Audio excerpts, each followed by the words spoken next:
Monday, the 10th of July, 2023. Family, breakfast and quality time. Copacabana, Rio de Janeiro, 24 degrees, warm and sunny. Monday, the beginning of the week, and everything is good. After a nice weekend, it is easier to start the week well.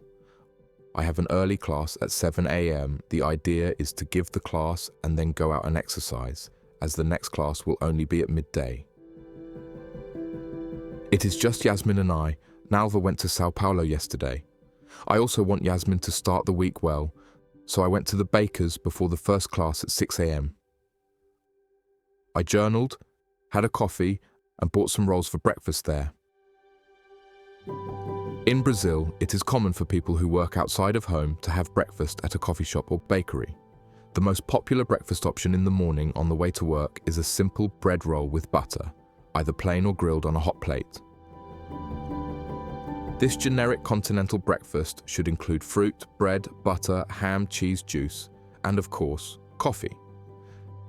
However, due to the rush of people going to work and dealing with public transport issues in big urban centers, many people only have time for a bread roll, coffee, and maybe a fresh orange juice at the start of the day.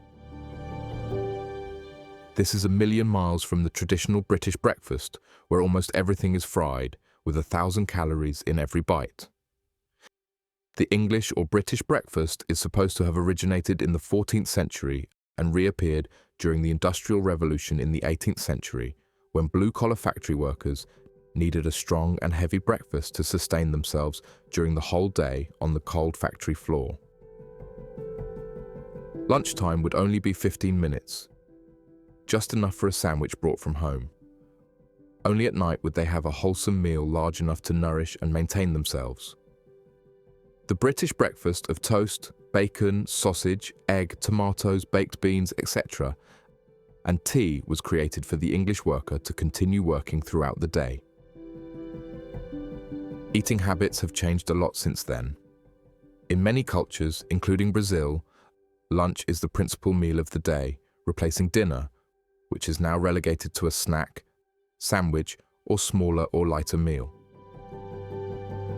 I think the tradition or culture of having an English breakfast, a fry-up nowadays, is more for tourists or special occasions.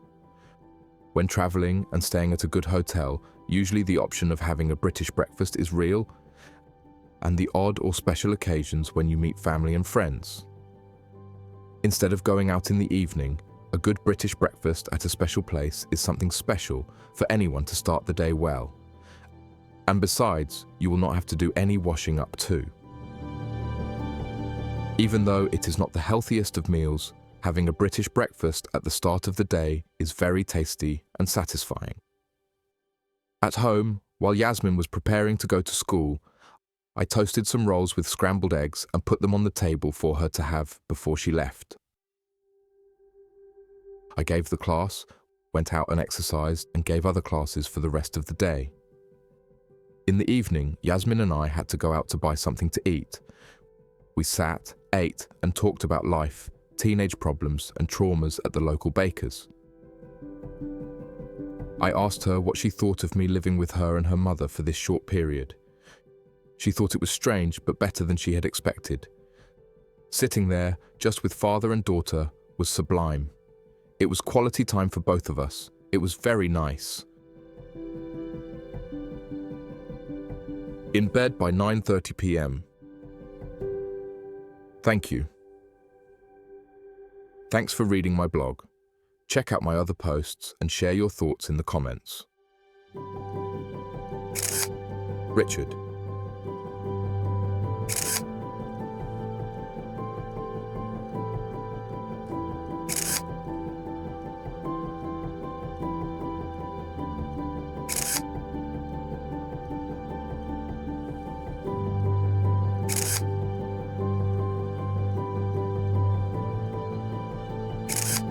Photos by Richard George Photography.